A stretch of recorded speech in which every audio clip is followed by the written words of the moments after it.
ആകാശവാണി. നമസ്കാരം. പ്രാദേശിക വാർത്തകൾ വായിക്കുന്നത് നരേന്ദ്രമോഹൻ.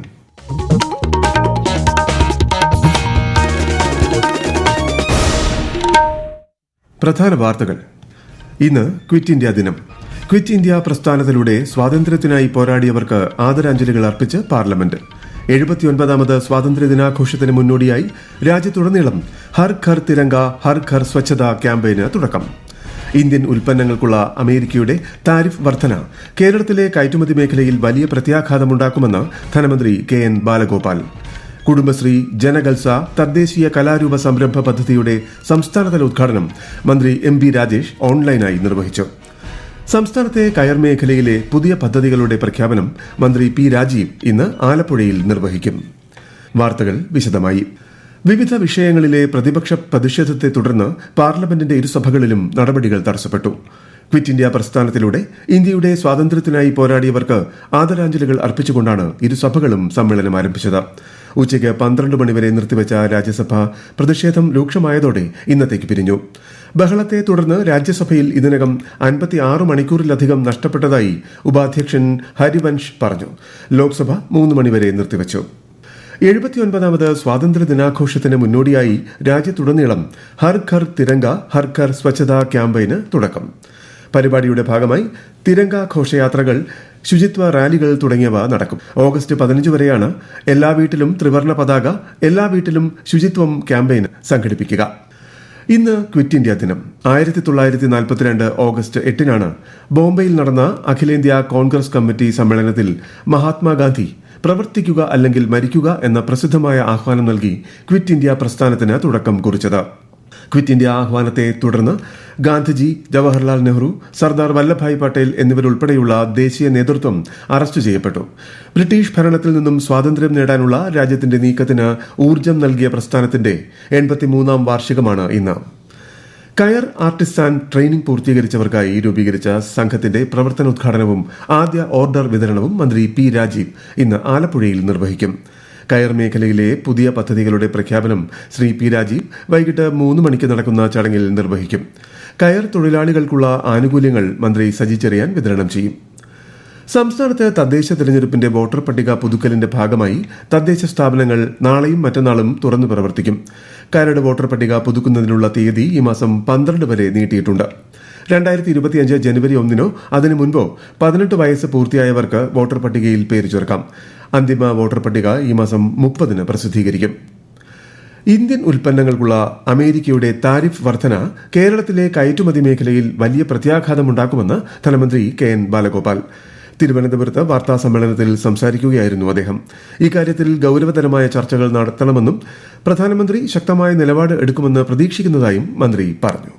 നമ്മുടെ രാജ്യത്തെ ആകെ വലിയ ചർച്ചയായി മാറിയിരിക്കുന്ന ഒരു വിഷയമാണ് അമേരിക്കൻ പ്രസിഡന്റ് പ്രഖ്യാപിച്ചിരിക്കുന്ന രാജ്യത്തെ വലിയ തോതിൽ സാമ്പത്തികമായി ചൂഷണം ചെയ്യാനും തകർക്കാനും ആഗ്രഹിക്കുന്ന താരിഫ് സംബന്ധിച്ചുള്ള വിഷയങ്ങൾ. ശരിക്കും ഇതൊരു താരിഫ് യുദ്ധമാണ്. ഇന്ത്യയുടെ താല്പര്യം സംരക്ഷിക്കാനായിട്ട് എല്ലാവരും ഒരുമിച്ച് നിൽക്കേണ്ട ഒരു ഘട്ടമാണ്. അതുകൊണ്ട് പ്രധാനമന്ത്രി ഇന്നലെ പറഞ്ഞതിന് 100% മുഖമായി കെടുക്കുകയാണ് ഞാൻ. ഇത് ഉണ്ടാക്കുന്ന ഇമ്പാക്ടിനെ പറ്റിയും ഇപ്പോഴത്തെ ഈ താരിഫ് വാർ എങ്ങനെയാണ് പോകുന്നതിനെ പറ്റിയൊക്കെയുള്ള ഒരു വളരെ ഗൗരവകരമായ ചർച്ച നടക്കണം, പഠനം നടക്കണം. കുടുംബശ്രീ ജനകൽസ തദ്ദേശീയ കലാരൂപ സംരംഭ പദ്ധതിയുടെ സംസ്ഥാനതല ഉദ്ഘാടനം മന്ത്രി MB രാജേഷ് ഓൺലൈനായി ഉദ്ഘാടനം ചെയ്തു. 2 ദിവസങ്ങളിലായി കാസർകോട്ട് കുറ്റിക്കോലിൽ നടക്കുന്ന പരിപാടിയിൽ 10ലേറെ ഗോത്ര കലാരൂപങ്ങളാണ് അരങ്ങേറുക. സംസ്ഥാനത്തെ വിവിധ ജില്ലകളിൽ നിന്നുള്ള കുടുംബശ്രീ അംഗങ്ങൾ പങ്കെടുക്കും. തിരുവനന്തപുരം മെഡിക്കൽ കോളേജിലെ ഡോക്ടർ ഹാരിസിന്റെ ഓഫീസിൽ നടത്തിയ പരിശോധനയിൽ മോർസിലോസ്കോപ്പ് വാങ്ങിയതിന്റെ ബിൽ കണ്ടെത്തിയതായി medical college principal PK Jabbar. August 2 ഉപകരണം വാങ്ങിയതായാണ് ബില്ലിൽ ഉള്ളതെന്ന് അദ്ദേഹം വാർത്താ സമ്മേളനത്തിൽ പറഞ്ഞു. കേരളത്തിലെ ആരോഗ്യരംഗത്തെക്കുറിച്ച് സത്യസന്ധമായി വെളിപ്പെടുത്തിയ ഡോക്ടർ ഹാരിസിനെതിരായി ആരോഗ്യമന്ത്രിയുടെ നേതൃത്വത്തിൽ ഗൂഢാലോചന നടത്തിയെന്ന് പ്രതിപക്ഷ നേതാവ് VD സതീശൻ ആരോപിച്ചു. ഡോക്ടർ ഹാരിസിന് പ്രതിപക്ഷം സംരക്ഷണം ഒരുക്കുമെന്നും അദ്ദേഹം മാധ്യമങ്ങളോട് പറഞ്ഞു. മാനസിക രോഗമുള്ളതിനാൽ വിചാരണ നേരിടാൻ യോഗ്യനല്ലെന്ന് ഒരിക്കൽ കണ്ടെത്തിയ പ്രതിക്കെതിരെ ക്രിമിനൽ നടപടികൾ പുനരാരംഭിക്കുന്നതിന് വിചാരണ കോടതികൾക്കുള്ള വിശദമായ നടപടിക്രമങ്ങൾ കേരള ഹൈക്കോടതി പുറപ്പെടുവിച്ചു. ഇതിനായി മാനസികാരോഗ്യ അവലോകന ബോർഡിന്റെ മെഡിക്കൽ വിലയിരുത്തൽ മാത്രം മതിയാകില്ല എന്ന് കോടതി വ്യക്തമാക്കി.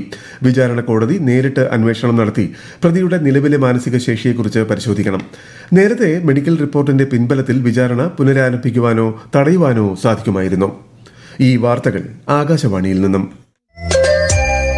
ആകാശവാണി വാർത്തകളും വാർത്താ അധിഷ്ഠിത പരിപാടികളും all India radio news Thiruvananthapuram YouTube ചാനലിലും at all India radio news Thiruvananthapuram Facebook പേജിലും AIR ന്യൂസ് തിരുവനന്തപുരം ഇൻസ്റ്റഗ്രാം അക്കൌണ്ടിലും at AIR news TVM X ഹാൻഡിലും ലഭ്യമാണ്. 7 വൈസ് പ്രസിഡന്റുമാരെ ഉൾപ്പെടുത്തി 21-അംഗ BJP കോർ കമ്മിറ്റി പുനഃസംഘടിപ്പിച്ചു. വൈസ് പ്രസിഡന്റുമാരായ KS Radhakrishnan, R Sreelekha IPS എന്നിവരെ ഉൾപ്പെടുത്തിയിട്ടില്ല. പാർട്ടി കേരള പ്രഭാരി പ്രകാശ് ജാവ്ദേക്കറും സഹപ്രഭാരി അപരാജിത സാരംഗി MPയും കോർ കമ്മിറ്റിയിലെ പ്രത്യേക ക്ഷണിതാക്കളാണ്. ഇടുക്കി ജില്ലയിൽ അടിമാലി വാളറയ്ക്കടുത്തുള്ള തോട്ടിയാർ ജലവൈദ്യുത പദ്ധതി വൈദ്യുതി ഉൽപാദനത്തിന്റെ 1 വർഷം പൂർത്തിയാക്കാനൊരുങ്ങുന്നു. കഴിഞ്ഞ വർഷം ഒക്ടോബർ 28-ന് മുഖ്യമന്ത്രി പിണറായി വിജയൻ ഉദ്ഘാടനം ചെയ്ത പദ്ധതിയിലൂടെ ഇതുവരെ 85 ദശലക്ഷം യൂണിറ്റിലധികം വൈദ്യുതി ഉൽപ്പാദിപ്പിച്ചിട്ടുണ്ട്.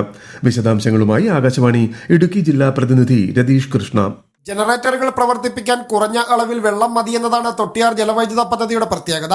റൺ ഓഫ് ദി റിവർ സംവിധാനമാണ് ഇവിടെ ഒരുക്കിയിട്ടുള്ളത്. പദ്ധതിയുടെ സ്ഥാപിത ശേഷി 40 മെഗാവാട്ടും വാർഷികോൽപാദന ലക്ഷ്യം 99 ദശലക്ഷം യൂണിറ്റുമാണ്. പെരിയാറിന്റെ കൈവഴിയായ ദേവിയാറിലെ നീരൊഴുക്കാണ് പദ്ധതിയുടെ സ്രോതസ്. പദ്ധതിയിൽ നിന്നും ഉൽപ്പാദിപ്പിക്കുന്ന വൈദ്യുതി ലോവർ പെരിയാർ തൊട്ടിയാർ ഫീഡറിലേക്കും തൊട്ടിയാർ ചാലക്കുടി ഫീഡറിലേക്കും എത്തിക്കുന്നു. കൂടാതെ നീണ്ടപാറയ്ക്ക് സമീപത്തായി 110 മീറ്റർ നീളമുള്ള പാലവും നിർമ്മിച്ചിട്ടുണ്ട്.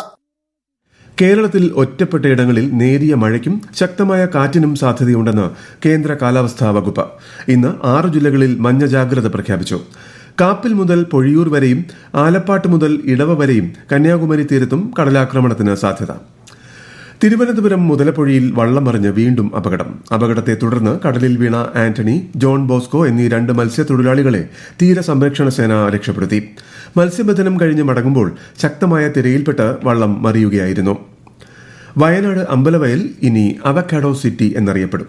അമ്പലവയലിൽ ആദ്യമായി നടന്ന അവക്കാഡോ ഫെസ്റ്റിൽ കൃഷിമന്ത്രി P. പ്രസാദാണ് പ്രഖ്യാപനം നടത്തിയത്.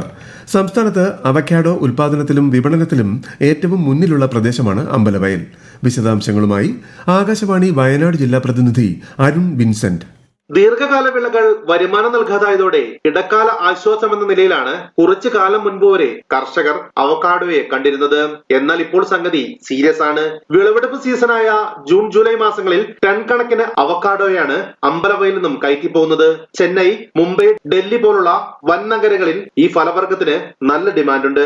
അമ്പലവയലിനെ അവക്കാഡോ സിറ്റിയായി പ്രഖ്യാപിച്ചതോടെ കൃഷിയുടെ കൂടുതൽ സാധ്യതകൾ പഠിക്കാനും വരുമാനം വർദ്ധിപ്പിക്കുവാനും സാധിക്കുമെന്ന പ്രതീക്ഷയിലാണ് കർഷകർ. അടുത്ത വർഷത്തെ ഹജ്ജ് തീർത്ഥാടനത്തിനായി 25,000-ലേറെ അപേക്ഷകൾ ലഭിച്ചതായി മലപ്പുറം ജില്ലാ കളക്ടർ.